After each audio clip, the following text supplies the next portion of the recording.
آخر لقاء اللي رتبته أنا وفريقي أنا هو كان في الإمارات.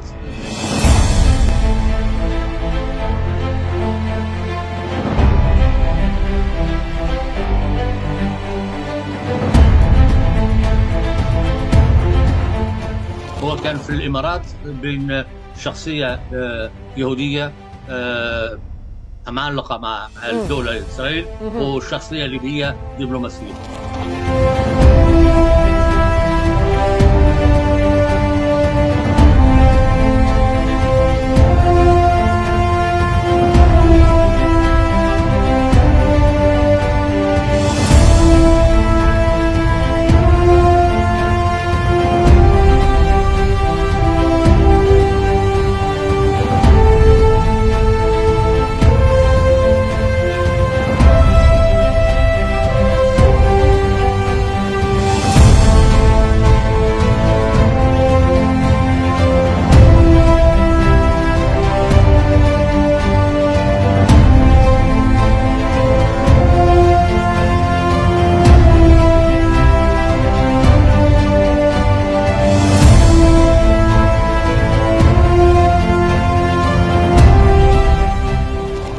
مش أقل من 6-7 لقاءات في إيطاليا، في تونس، حتى في ألمانيا، في بريطانيا.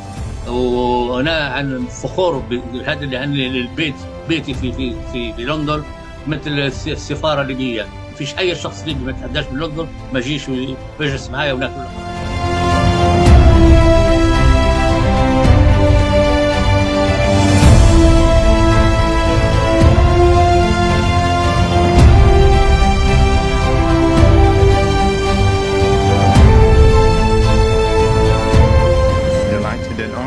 Yes. Thank you for inviting me. بعد الزيارات المشؤومة لتونس مؤخرا من أجل شراء